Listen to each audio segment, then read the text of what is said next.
Ito ng mga anak na mama mo yung hermeneutic.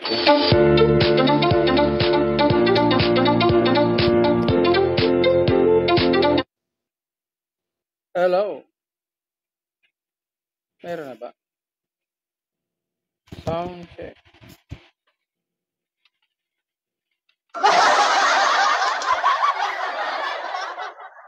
Happy New Year. Happy New Year.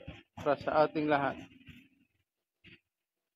Para sa St. Paul Theological Seminary. Blessed morning and Happy New Year. Afternoon.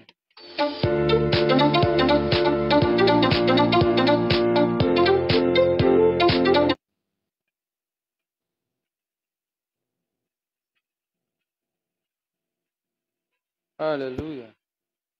Praise the Lord.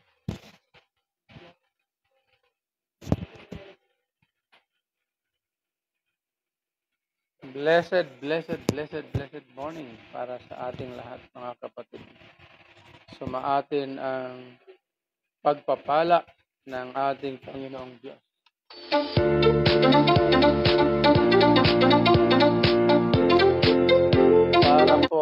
Welcome po ulit tayo dito sa ating programa sa PMPC Forum.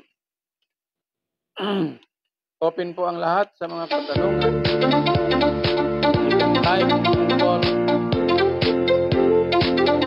para po sa ating mga kaibigan, mga kasama natin sa ating gawain sa Panginoon, sa lahat ng ating mga estudyante, sa lahat ng CCIC family. Mayroon po tayong CCIC Naik, CCIC Tansa, CCIC 13, and CCIC Gentry. Pero yan po, blessed morning and Happy New Year. Welcome 2025.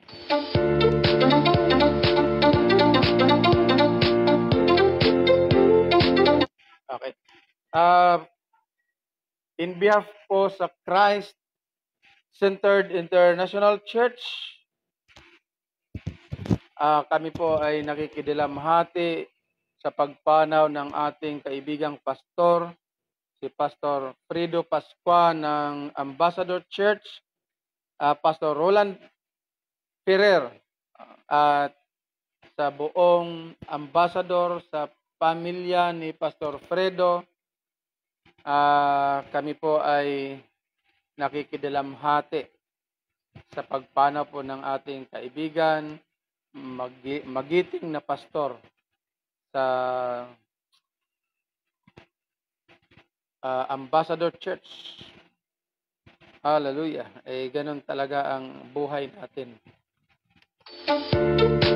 Pastor Roland Ferrer is watching.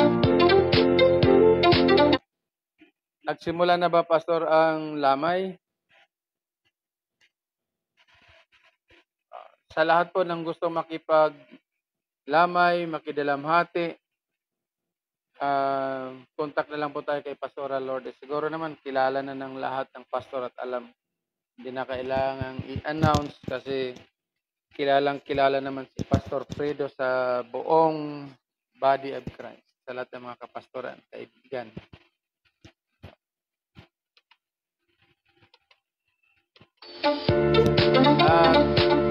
Kung mayroon po kayo mga katanungan, pwede po tayong type at ating pong sasagutin dito po sa ating programa, PMPC Forum. Pero yun nga po, katulad po ng ating Cedric Apolinario is watching. Yes po. Hallelujah. Si Pastor Roland Ferrer ng Ambassador Church. Muli, amin pong ipinapaabot ang aming pakikidalamhati sa pamilya ng Ambassador Church ni Pastor Fredo Pascua. Lagi po nating tatandaan ang ating pong buhay ay nasa Panginoon. Purihin ang Panginoon. Cedric Apolinario is watching. Mag-almusal na kayo dyan. Hoy, gising!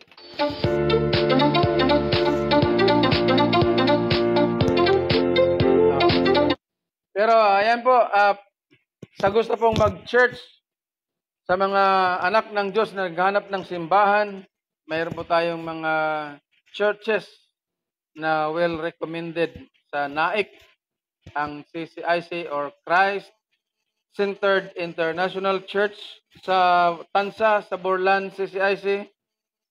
Mayroon po tayo dyan kay Pastor Danilo Siquinya at sa 13 kay Pastora Laarni. At dito po sa General Trias, punta lamang po kayo or contact sa ating pong cellphone number 0935-1710584. Contact lamang po kayo. At sa ibang mga churches sa Dasmariñas, mayroon po tayo dyan. Breakthrough Church ni Pastor Sangel. Genesis Sangel ng Breakthrough Church Dasmariñas. Siya po ngayon ang chairman ng cluster ng Dasmariñas sa Manggahan, Langkaan. So, ang kanyang church ay Breakthrough Church. Mayroon din siya dito sa Tansa, Breakthrough Church Tansa.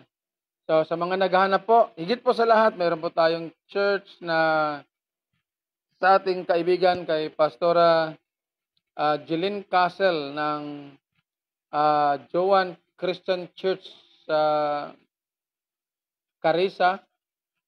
Pakikontak na lamang po si Pastora Jeline. Ayan po. Hallelujah.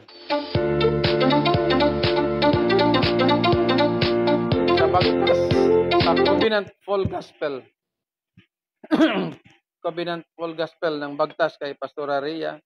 Sa Nais Mag-Church, punta lamang po kayo dyan sa ating pong kaibigan at church. Sa mga naghahanap po, Covenant Full Gospel ng Bagtas.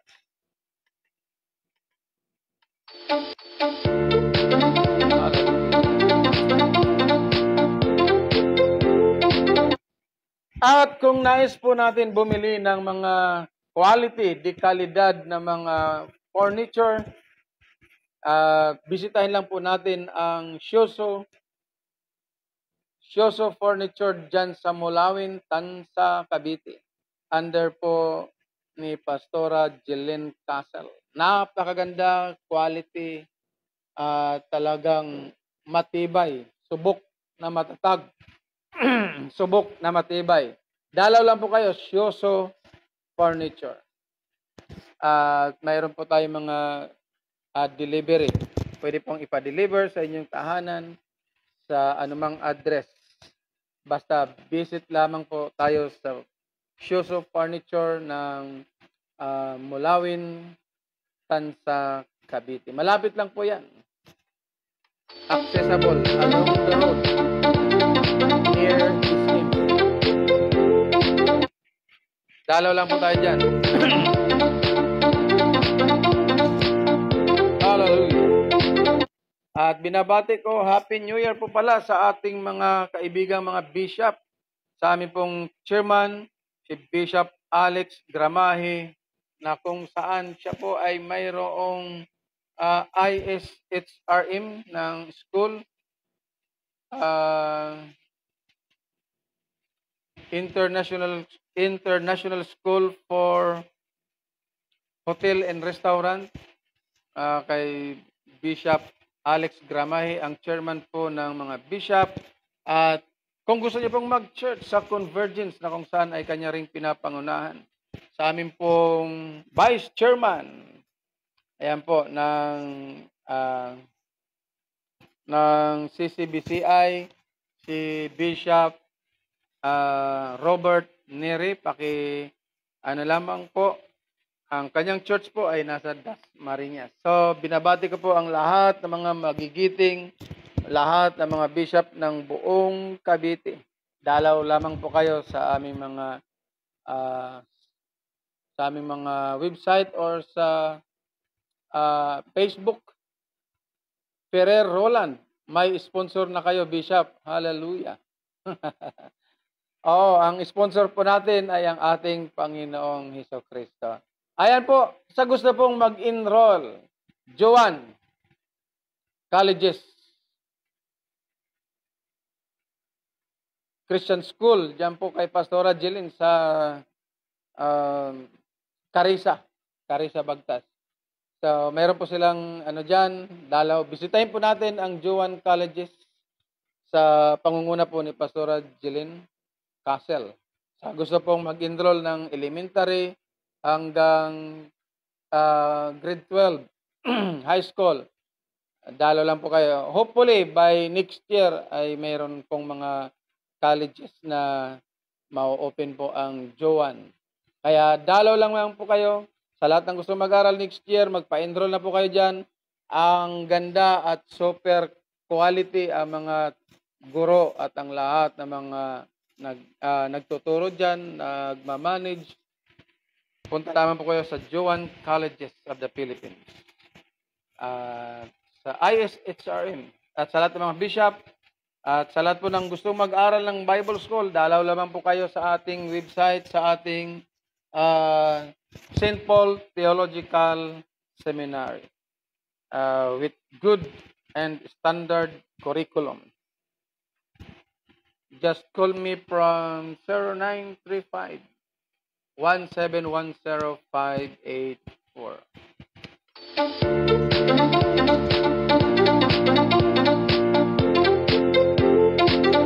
Hallelujah. Sa lahat po ng mga churches na pinopromote natin dito, pwede po kayo magpadala sa ating GCash. Ang PCMI, the Church of Messiah International ng Naik. Kung taga Naik po kayo o Maragondon, malapit kayo sa Naik, naghanap kayo ng simbahan, kontakin nyo lamang ako o kaya si Pastora Mayra. Ang church ay TCMI, the Church of Messiah International. Napakaganda. Mabibless kayo sa pagsamba dahil talagang ang Panginoon ay ating mararanasan sa lugar na TCMI, the Church of Messiah International. Okay, visit lamang po tayo dyan. Contact sa ating mga telepono. Pwede po tayong magtanong dito sa ating programa sa PMPC Forum. Yen Misaya is watching. Yen Misaya.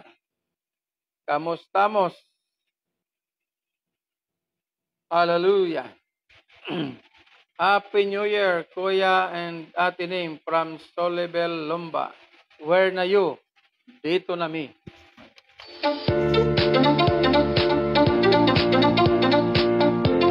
Hallelujah.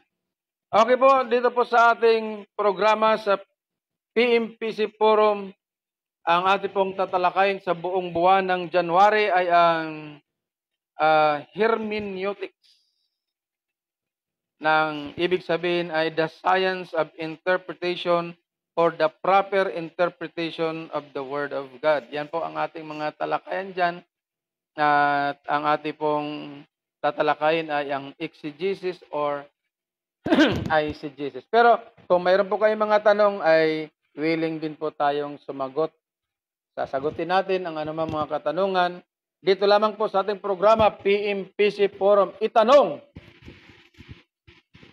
kay Roland Ferrer. Itanong. Hindi pala ito kay Soriano. Tanong mo, sagot mo. Ayun pala yun. Dito po.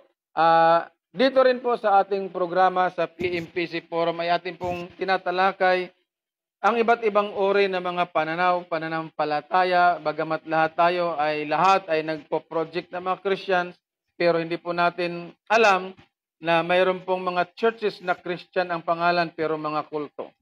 Ayan. Katulad po ng mga Christian churches ng Zion na New Heaven and New Earth pala. Madali pong tandaan ang mga kulto kapag may mga claim that they are something or the founder he is something na appointed, or he has the authority to interpret the Bible, kulto po yan, wag na po kayong mag-alinlangan. He is the promised pastor, ayan po. Ito ngayon ang malupit. Update lang po tayo sa kingdom ni Pastor Apollo Kibuloy. Ayun. Balita yata nasa kulungan na. Ang malupit tatakbo pang Senado. Siguro may problema talaga 'yan, no? Dahil sa mga karapatan natin. Siguro magbago ang ating mga kumilip o ang ating mga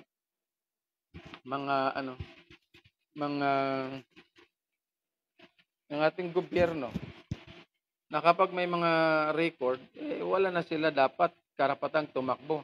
Isipin mo, halimbawa sa kulungan, dahil sa karapatan na yon, tatakbo silang presidente, tatakbong senador. Isipin mo isang kriminal, ano ang i-impart na mga moral sa gobyerno natin? Siyempre, mangungurakot. Katulad ng mga party list, sinasabi nila na ang mga party list ay mga NPA. Pero bakit hinahayaan nila na tumakbo? Bakit hinahayaan ng gobyerno ng Pilipinas na tumakbo na alam naman na ang mga party list ay hindi kumukuha lang sila ng suporta para ipatakbo ang organization. Alam naman ng gobyerno, pero bakit ganoon? Alisin na kung dapat alisin yung mga party list. Pinapasweldo ng sariling pera ng gobyerno kontra naman sa gobyerno. Kaya nagkakaroon ng kaguluhan. Yan. Hoy!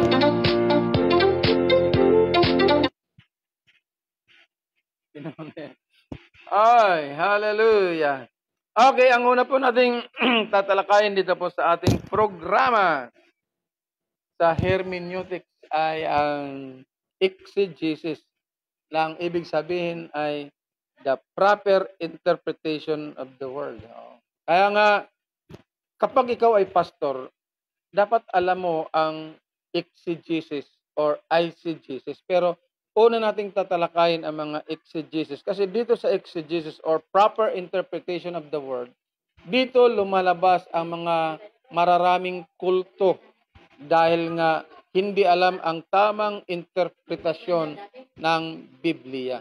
Kaya sa Acts 17:11, na kahit si Paul na ang nagpipreach sa mga Berean people, hindi hinayaan ng mga Berean na hindi nila buklatin o siyasatin ang kasulatan. Kahit si Pablo na ang nangangaral. Kalimitan sa atin, kaya nagkakaroon ng problema kasi nga, ang nakikita ko, kapag nakarinig ng, halimbawa sa mentoring na dinaluhan o sa seminar na dinaluhan, nakarinig na magandang message, kinopya, hindi na pinag-aralan, kinalingguhan, ipinangaral sa pulpito. Hindi alam na kulto pala, umaling aral. Dahil nas-overwhelmed doon sa message. Ang ganda noon, ang galing. Magbibenefit siya, ang church. Kaya pinangaral, pero out of context. Kaya nga napukulto. Bakit? Sa sobrang excitement na sa narinig, akala natin ay totoo, yung pala ay mali. Kaya dapat dito sa pag-aaral natin sa hermeneutics, alam mo kung ano ang sinasabi ng Biblia. Yung historical background nito, yung context, ano ba ang sinasabi. Kaya nga sinasabi natin, the best interpretation of the Bible, the best interpretation of the Scripture is Scripture. Dapat doon tayo mag-relay. Kasi nga, ang daming lumalabas ng mga aral na nakita natin, mali, kulto ang labas. Kita mo, ang mga pastor ngayon, akala mo mga Diyos. Akala mo mga Diyos ang mga pastor. Kahit mga pastor na ay nasasaniban. It's called of supernatural. Isipin mo, yung mga ganong digmaan may dito sa Imos. Sa Amos, sabi ng School of Supernatural na nangaral na the Bible is not the final authority. When you read the Bible, which is not aligned in the doctrines of grace, so be it. Ibig sabihin, kapag hindi mo ginagawa yung isang bagay, nag-pray ka, hindi ka na nagpipray, hindi ka na nagbabasa ng Biblia, pinapaalala ka, read your Bible, meditate the Bible, okay lang yun, day and night, okay lang yun. Wag, hayaan mo kasi extreme grace. Ang grace ay nasa atin. School of Supernatural. School of Supernatural. Yan. Kumbaga, they were existed before time. Parang si Jesus. Sipin mo, digmaan ng panahon ng Old Testament, nandoon na daw ang kanilang mga espiritu. Ang lupit. Kulto pala ito.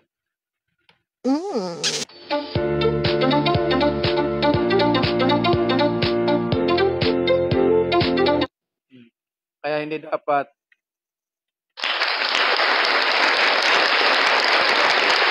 hindi pala natin dapat yan nire-recognize. Hallelujah. So, sa exegesis, nakita natin sa 17:11 ng Acts na talagang dapat pinag-aaralan. Pinag-aralan,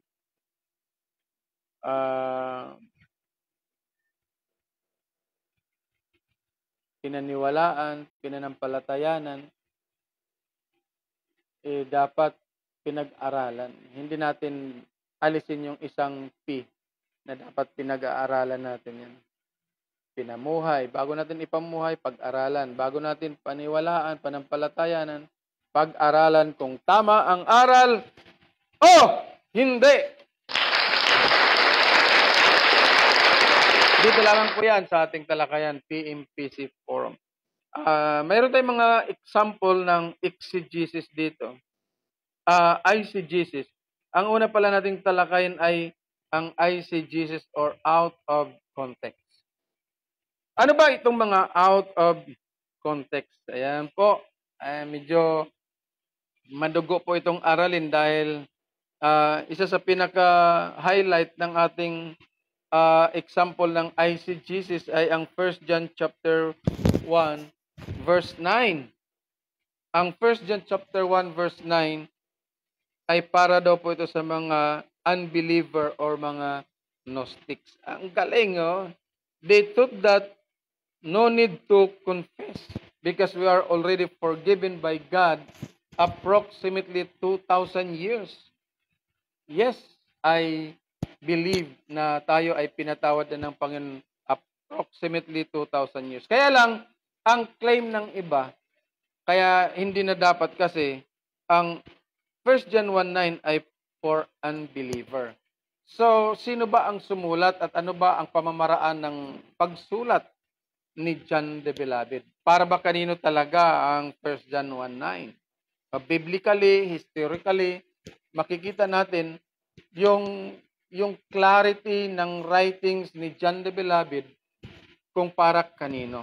Ngayon, dahil nga sa arguments na ito, dahil ang sabi ng ilan na member ng School of Supernatural na or ng mga iba pa dyan na mga hyper grace na sinasabi nila hindi mo na kailangang mag-confess ng mga nagagawang mali kasi pinatawad ka na.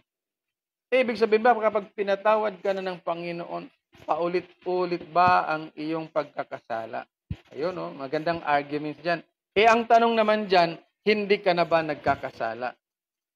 Kapag hindi ka na nagkakasala, banal ka na. Pag sinabi mong banal ka na, para ka na ring Diyos. At kapag sinabi mong hindi ka na magko-confess, di hindi ka na nagkakasala. At kung hindi ka na nagkakasala, ikaw na.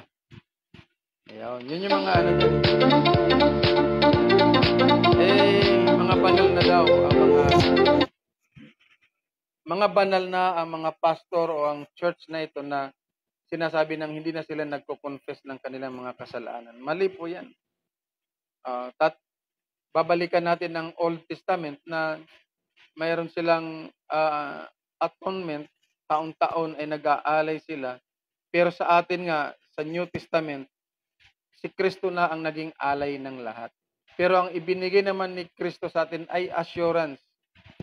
Kaya may 1 John 1:9 na every time na magkakasala ka, i-confess mo lang ang iyong kasalanan sa Panginoon. Basahin natin ang context. Anong sabi ng context ng 1 John 1:9? Na if we confess our sin, He is faithful and just to forgive our sin.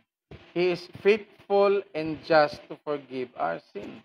So, sino ang nagpapatawad? Ang Diyos. Hindi ka naman sa tao nangungumpisal.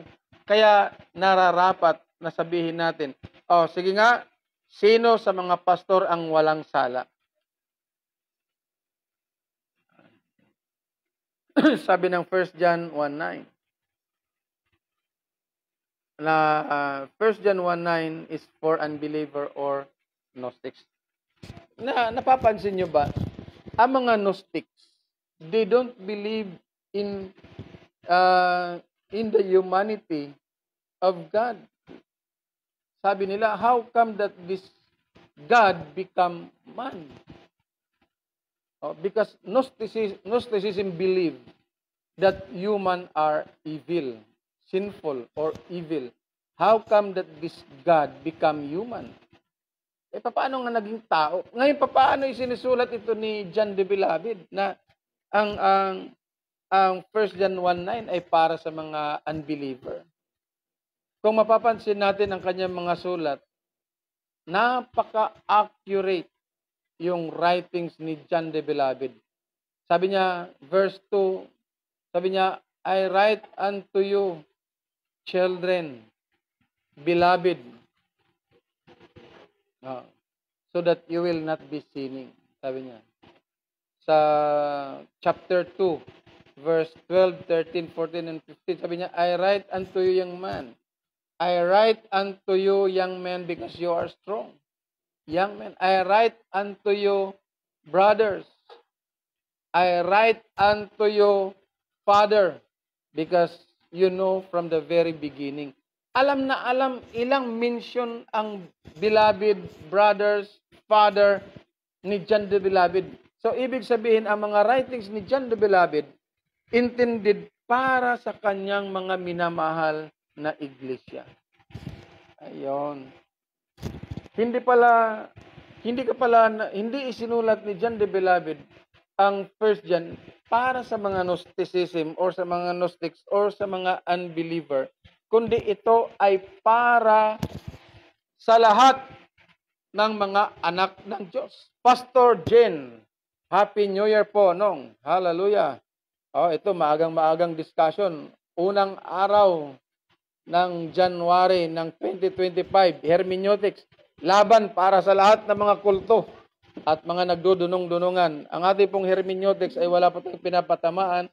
Isa po itong aral ng pangkalahatan upang matuto tayo sa ating responsibilidad bilang mga pastor na ang pagpapastor ay hindi lamang para sa atin, para sa ating pagsikat, kundi ito ay para sa karangalan ng ating Panginoong Diyos. Hallelujah. Kaya nga, ang 1 John 1:9 ay intended para sa mga believers sa Efeso, sa Church of Efeso, na kung saan ay nandoon si John the Beloved.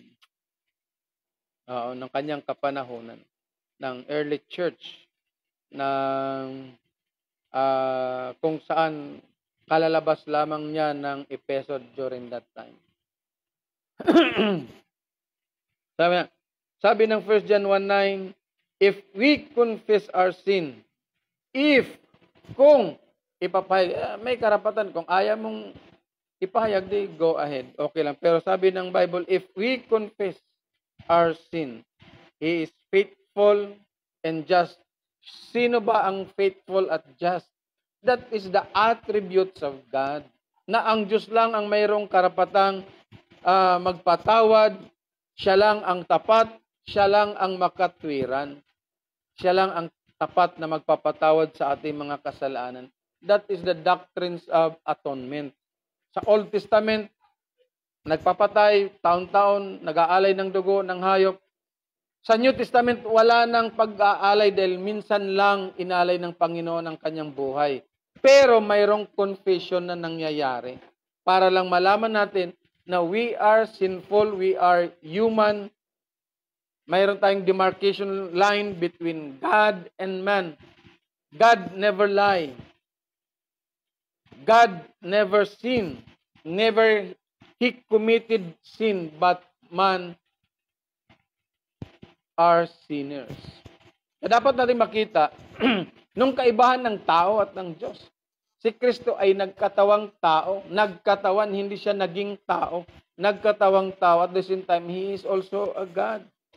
Kaya maraming mga talakayan. Sa gusto pong mag-rebat, magtanong sa ating mga ipinapahayag dito sa hermeneutics, pwede po kayo magtanong at atin pong sasagutin yan. Yan. Kaya, ang St. Paul ay naniniwala na ang 1 John 1:9 ay para po sa mga Christians, sa mga anak ng Diyos, according to the context hermeneutically in the book of 1 John.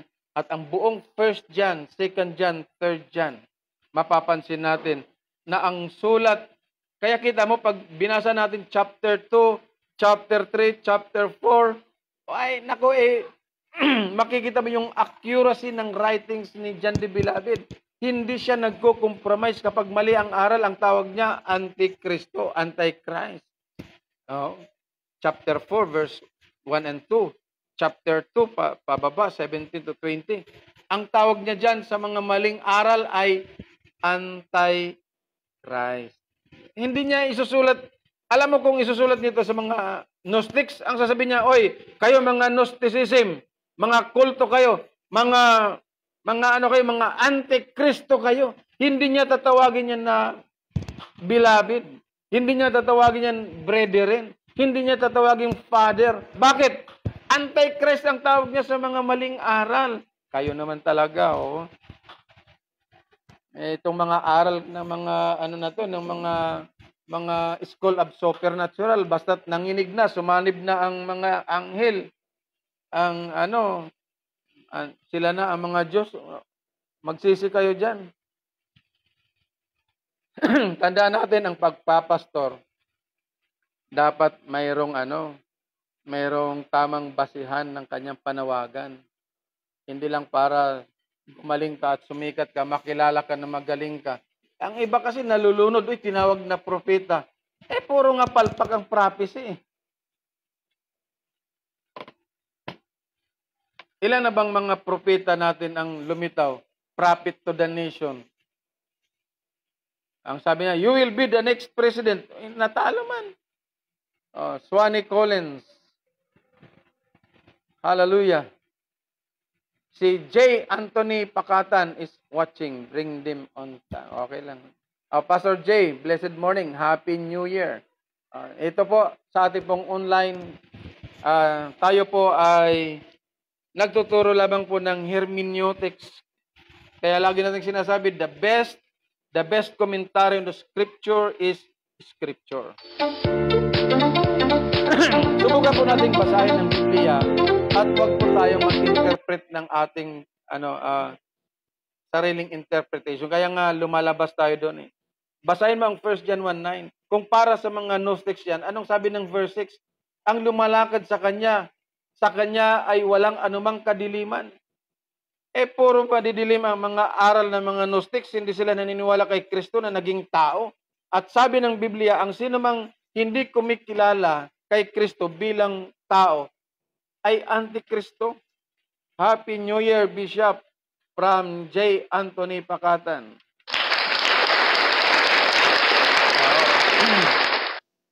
Dapat talagang kilalanin si Kristo bilang tao, bilang Diyos. Yun yung kanyang dual personality. Kapag hindi mo kinilala si Kristo bilang tao, ang tawag dyan ay kulto. Dahil tunay si Kristo na tao at tunay na Diyos.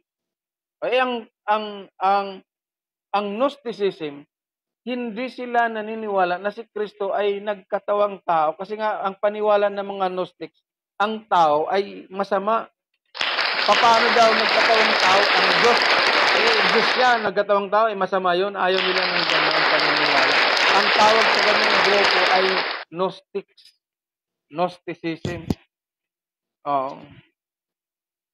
So, naniniwala ako ng 1 John 1:9 ay hindi para sa mga Gnostics o hindi para sa mga unbeliever.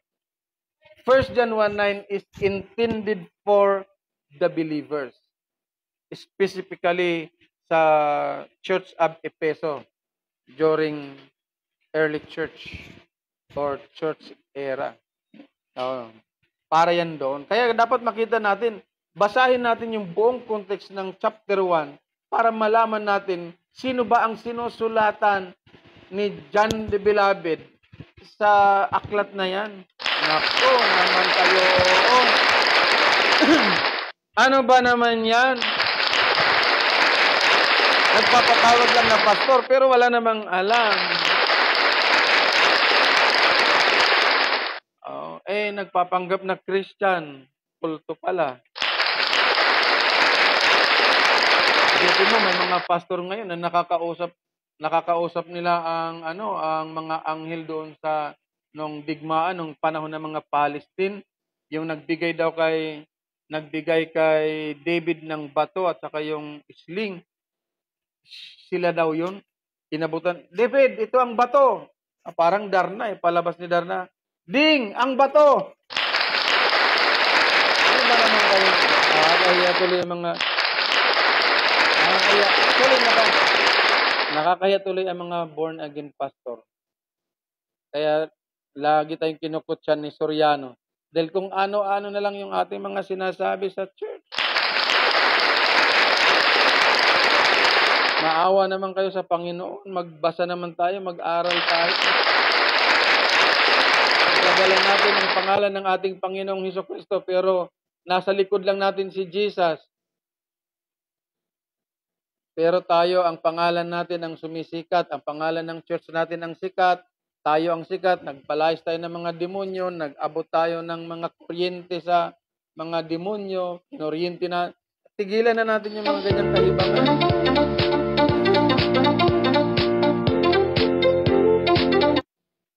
Tapos na yan, yung mga ganyang aral. Kung ano-ano na ang mga ginagawa natin para na lang sa mga personal interest natin.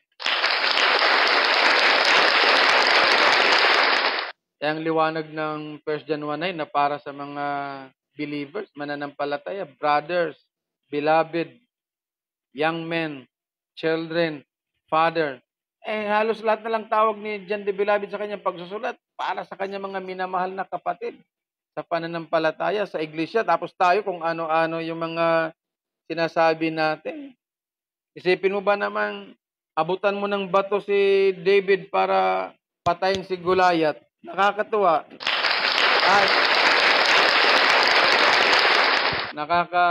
Hindi ko alam kung natutuwa ako o naiinis ako.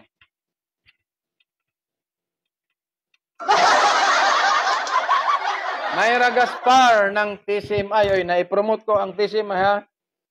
The Church of Messiah International. Kung kayo po ay mga born again na naghanap ng simbahan, tama ang aral, wala kayong iisiping maling aral, lapit po kayo sa The Church of Messiah International kay Pastora Mayra Gaspar. Yan po, ng Naik. Sa Naik po yan. Sa mga taga-Naik, punta po kayo dyan. Sa mga taga-Carissa, lapit lang po kayo sa Juan Church kay Pastor Anthony Pakatan, J. Anthony, or kay Pastora Jeline Castle, Reverend Jeline Castle, ng may-ari ng Juan Colleges of the Philippines. Lapit lang po kayo dyan para po sa mga naghahanap. Yan ay hindi kayo mapupunta sa kapahamakan. Dadaling kayo ng wasto dahil tama ang aral at si Kristo ang sentro ng pananampalataya. Hallelujah! Ang tawag po natin doon sa ganong aral ay mali po yun, kulto po yun. Thank you po, Tatay Bishop from Myra Gaspar. Mali pong aral ang ganoong pagtuturo na ang 1 John 1:9 ay para ang 1 John 1:9 ay para sa mga Gnostics or unbeliever. Mali po 'yan. 1 John 1:9, kaya sinasabi natin ito upang magising tayo sa katotohanan na anumang mga aral ay mali. Oh. Ang tindi po ng sound effect. Hallelujah. Ito, nak, para sa iyo to. Kay Pastor Jin. Gusto mo, ito pa yung isa.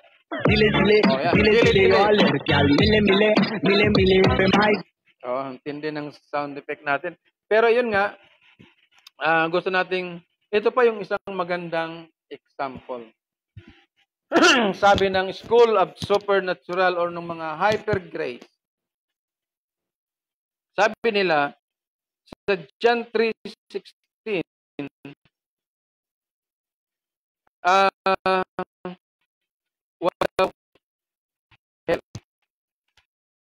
walang impyerno.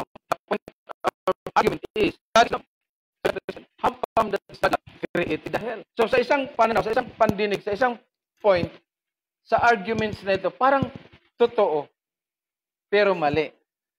Half lie, half truth. How come that this God of love created the hell? Ang Diyos nga pag-ibig eh. Ang Diyos nga pag-ibig eh. Paano siya magkakaroon ng, bakit siya gumawa ng impyerno? Pag-ibig siya. Pero tatandaan natin, ito yung na-miss ng iba. Yung attributes ng God ay hindi lamang siya God of love. He is also fair, just, and a loving God. Hindi lang siya pag-ibig, fair and just. Dahil mayroon kang nagawa at hindi mo siya kinilala, choice mo yon. So, dahil ba siya ay God of love, wala ng impyerno?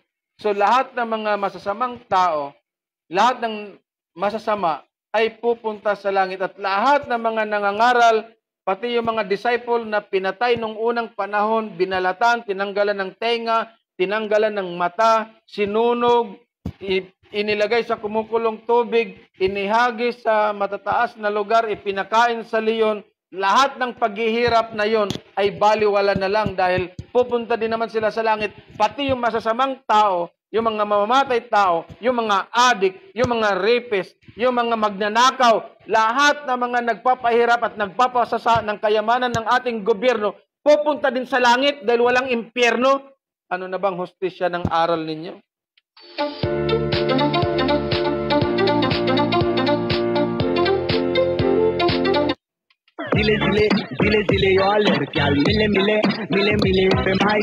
So ngayon, para maging fair tayo sa ating pananaw na walang impyerno, lahat pala ng mga leader ng mga churches at ng mga organization na sinasabi nating mga kulto, pupunta din pala sa langit yon.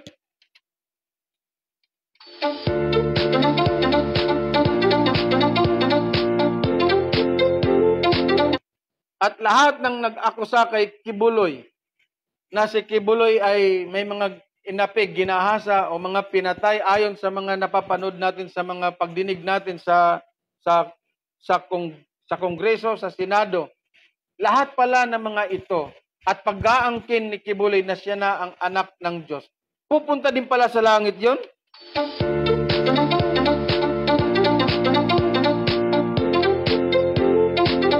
Wala palang kaibahan ang isang pastor o ang isang iglesia na gumawa ng mabuti, nagtiis, nagtiyaga, kaysa doon sa mga churches na nagpasasa ng kayamanan, nagnakaw, sumuporta sa gobyerno para magkapera. May mga inindorsong mga politician para lang magkapera. Okay lang pala lahat yon. Ano na bang nangyayari sa mundo natin? Kung walang impyerno dahil nga God is love, pag binasa mo naman ang John 3:16, dalawang bagay ang binabanggit doon. Sabi ng John 3:16, for God so loved the world that He gave His only begotten Son, that whosoever believeth on Him should not perish but have everlasting life. Yung everlasting life, tumutukoy sa langit. Yung perish, tumutukoy sa impyerno. Kaya lang kapag dating sa perish, ayaw nila dahil takot. Tinanong ko sila ano ba yung kapahamakan na nandyan? Hindi mapahamak, magkaroon ng buhay na walang hanggan. Dalawa naman ang tinutukoy.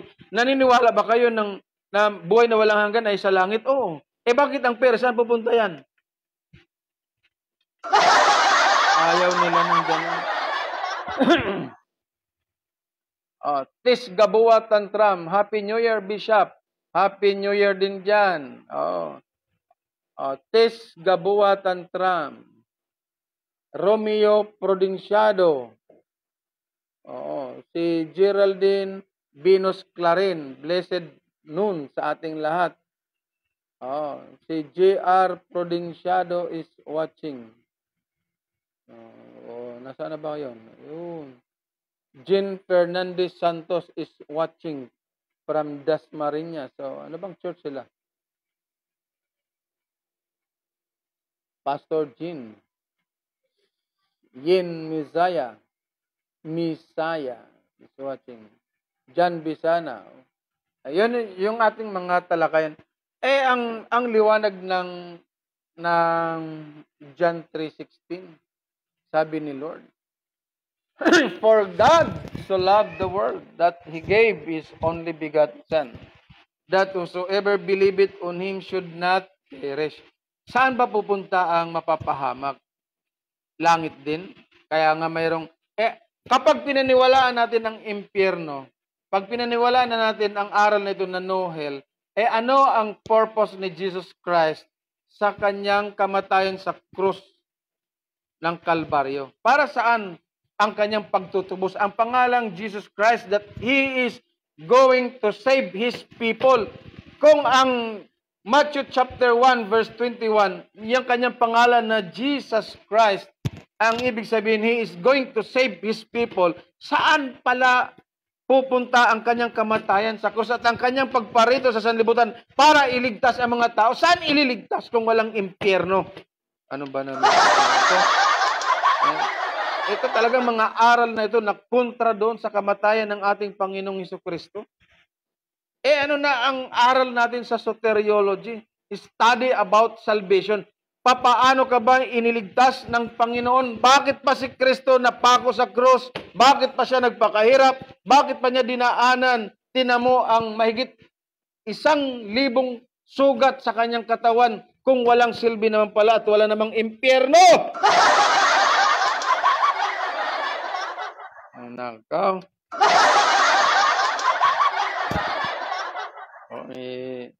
Napapalakas tuloy yan. Napapalakas tuloy yung boses ko. Huwag kayong ganyan. Walang ganyan.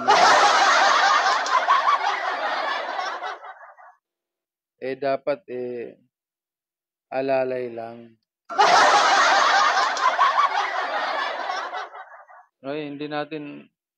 Hindi kasi tama yung mga ganong aral. Isipin mo, wala ng impyerno. No hell. Because God is love. How come that this God of love created the hell? Tama din naman sa isang argument. Kaya kapag hindi mo alam ang Biblia, talagang maniniwala ka Maniniwala ka na, oo nga, Wala talagang impyerno kasi ang Diyos naman ay pag-ibig. Kaya lang ang tanong doon, kung nag-aaral ka ng Biblia, nag-aaral ka sa Bible School, ano ang purpose ni Christ para iligtas tayo? Bakit pa siya nagkatawang tao para maging alay ang kanyang katawan at ang kanyang dugo? Sabi nga ng Hebrew chapter 9, di ba? Without remission, without the shedding of the blood, without shedding of His blood, there is no remission of sin. Anong purpose pala noon? Kung walang impyerno, paano? Bakit siya napunta sa mundo pa? Bakit nagkaroon ng salvation? Bakit nagkaroon ng pagtutubos? Bakit sinabi ng Ephesians chapter 2 na by His, you are saved because of His grace through faith? Bakit ganun? Bakit mayroong pagliligtas? Kasi nga napapahamak ang tao dahil may kasalanan. For the wages of sin is death. Pero bakit sinasabi ng mga aral na ito na wala nang impyerno? Eh bakit? Eh di lahat ngayon ng tao, mabuti at masama, tumanggap at hindi, kumilala at hindi, naglingkod at hindi, ligtas. Kayo na ang humatol.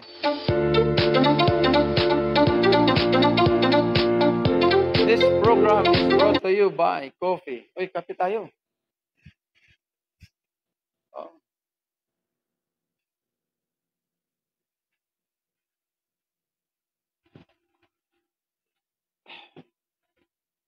Sabi ko, ano ba namang aral mayroon ang mga ito?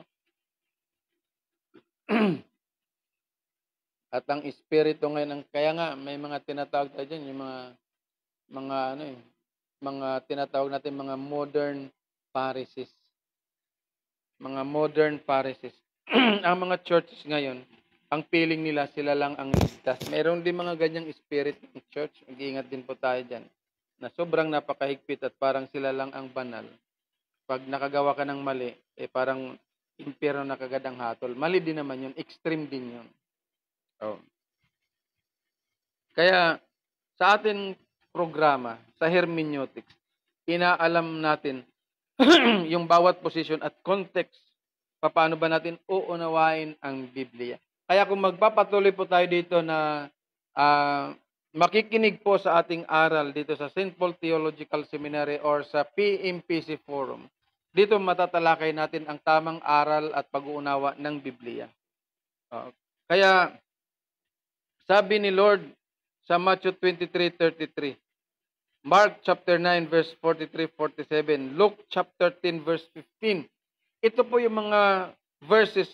Nagbigay lang po ako ng mga 3 verses, 3 books na kung saan si Kristo ang nagsabi na kayo'y mapupunta sa impyerno. So maging si Jesus Christ is also a hell preacher. Ipinangaral niya ang impyerno mula nung kanyang pagsimula ng kanyang pangangaral. Hindi na nawalay sa kanyang mga bibig at sa kanyang pananalita ang patungkol sa mga impyerno. Sabi niya, you hypocrites. Hindi nawawala sa kanya yun. You Capernaum. Hindi nawawala sa kanya yun. Tumutukoy sa mga hell. Sa book of Matthew, Mark, and Luke, hindi nawala ang salitang impyerno. Edgardo Bishop Bistal is watching. Hallelujah. Doc Bistal, Bishop Bistal. Sang-ayon ka ba sa mga nangangaral na wala ng impyerno? Sabi ng mga hyper grace, sabi ng mga nag-aaral sa School of Supernatural na wala ng impyerno. Samantalang sinasabi ng Biblia, si Kristo ang nagsasalita na mayroong impyerno. Bakit iniiwasan natin ang aral na ito na mayroon namang impyerno? Bakit pilit na sinasabi nila na wala ng impyerno? Huwag naman nating dungisan ang Biblia patungkol sa mga aral. Wala na nga bang impyerno? Pwede bang sumagot ang iba dyan? Ano bang position? Mayroon pa bang impyerno o nawala na? Nalusaw na ba ang impyerno? Yung daming verse sa Bible mayroon na bang position na ganito? Mayroon ng position na ganito. May langit, naniniwala sila. Absolutely yes. Naniniwala sila na may langit. Pero, mayroong langit, pero ang impyerno sa kanila ganito. Dahil hindi ka naniwala kay Kristo, o ang kasalanan mo ay maliit, nahatulan ka ng 15 years, nahatulan ka ng 50 years, nahatulan ka ng 100 years ng Diyos na mapunta sa impyerno. After 100 years or 50 years, ayon sa hatol sa'yo, babalik ka na ng langit. After 15 years, 50 years, ganun daw ang impyerno. Hindi ka habang buhay mapupunta sa impyerno. Sabi ko, saan ba yung sa Biblia na, pumatay ka lang, Nahatulan ka ng yung reclusion perpetua after uh, after ng pagdurusa mo doon sa kulungan ng life sentence, umabot ka pa buhay, palalayain ka? Or nangutang ka lang, nakulong ka ng 5 years, 15 years? After 5 years, lalaya ka na? Ganun ba ang ibig sabihin ng Bible ni Lord? Sana hindi na nga lang siya bumaba at nagkatawang tao at iligtas tayo kung ganun naman ang ating position. Pastor Jason Aliligay is watching. Ito si Pastor Jason, ang church nito ay The God of Wonders sa Naik. 13. Kaya kung ikaw ay nasa 13 at gusto mong mag-church, naghahanap ka ng church, punta lang po kayo dyan kay Pastor Jason Aliligay. Punta lamang po kayo, contact lang po kayo, paki ano lang sa kanyang Facebook, Jason Aliligay, ay makikita nyo. Magtanong po kayo at tiyak po kayo ay nasa mabuting iglesia ng God of Wonder Church ni Pastor Jason. Si Bishop Edgardo Bistal, yan po ay aking kabatch ng panahon namin sa Corpus Christi Community Foundation. Ang church nila ay Bacoor. Hindi ko lang alam kung mayroon na sila dito sa Tansa. Kung gusto nyo, hanap lang po kayo doon. Bukas pa yata yan? Hallelujah. Okay. So, kung mayroon po kayong mga tanong, ay magtanong lamang po tayo dito sa ating programa, PMPC Forum. Ako naman hindi ako nag-aano ng wala po akong intention sa lahat, pero ang tinatalakay lang po natin ay ang tamang interpretasyon ng Bible.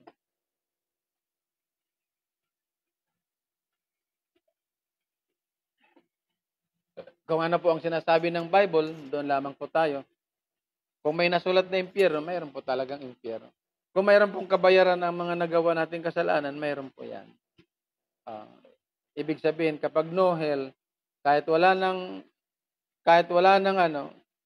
tumanggap, kahit hindi ka tumanggap, hindi ka kumilala kay Kristo kasi walang impyerno, automatic langit. Maling-mali. Walang logic yung kamatayan ni Jesus Christ sa krus ng Kalbaryo. Walang mythology, walang hindi siya logical. Kung si Kristo ay nagkatawang tao at napako sa krus na matay para sa ating mga kasalanan, para saan yun kung wala naman palang impyerno? Sala. Mali. Maling-mali. Wala nang hihigit pa sa kanyang kamalian. Kung mayroon pang susubra sa mali, sobrang-sobra na yun sa kamalian. Hindi mo na kayang ipaliwanag yung mali na yun.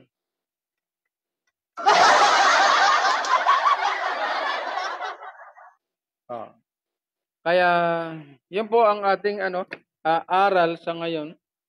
Nakita natin na mayroon talagang lapses doon sa aral na yun. Nakita natin na may kaunting problema. Ang masakit nga lang, hanggang ngayon, tinatangkilik ng mga Christian churches ang ganong aral. Dadala kasi tayo doon sa mga kasabihan, kunin ang mabuti, itapon ang masama. Kunin ang laman, itapon ang tinik.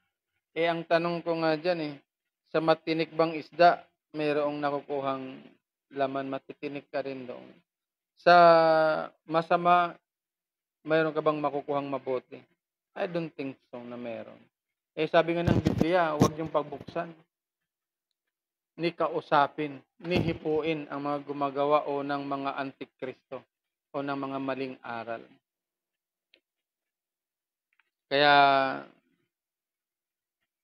tatandaan po natin ang John 3:16.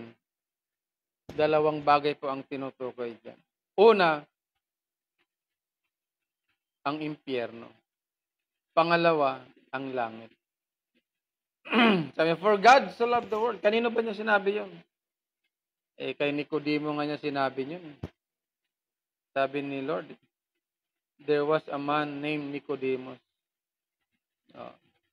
Named Nicodemus. Mahalaga yun dahil binibigyang importance ng author, ng writer, ang isang Nicodemo na isang Pariseo at isang teacher of the law. One night, he came unto Jesus and he said, Teacher. Alam mo si Nicodemo sa isang teacher, pero sinabi rin niya doon kay Jesus, Teacher. Rabbi, I know that you are a teacher came from above. Sabi ni Nicodemus, of which you will not do this, unless the Lord is with you. Pero anong sagot ni Jesus dyan? Unless a man be born again, he cannot see the kingdom of God. Ang sinasabi ni Jesus, kahit mahaba ka manalangin, kahit alam mo ang kasulatan, kung hindi naman nabago ang iyong buhay, hindi mo makikita ang kaharian ng Diyos. Pasok naman kaagad ang kingdom. Kingdom. Unless a man be born again, he cannot see the kingdom. Nabasa lang ang word na kingdom na kaagad. Ano ba ang essential? Ano ba ang importance doon sa word na kingdom? Unless a man be born again, he cannot see the kingdom. Pagbabago ng buhay. Pupunta ba kahit member ka ng kingdom, hindi naman nabago ang ating buhay. Hindi naman ganun ang interpretation noon. Sala. Isipin mo, si Kristo ay hell preacher pero inalis na yung hell. So ano ngayon ang napagtagumpayan ni Kristo doon sa kanyang kamatayan sa krus ng Kalbaryo? Wala naman palang hell. So maliwanag na ito po ay talagang sumisira sa gospel ng ating Panginoong Hesukristo. Ito po ay maliwanag na pangwawasak sa aral ng Biblia.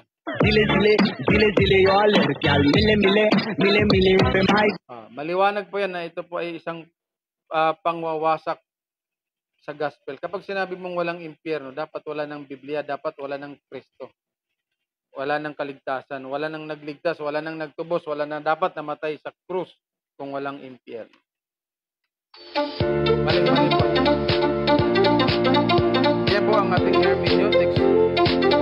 Next is ways in which the Bible may be misused. Ito daw yung mga paraan na makikita natin kung bakit mali ang paggamit ng Biblia. May mga maling paggamit kasi ng Bible na sinasabi ang hermeneutics na dapat nating makita. Coffee time. Kape muna tayo.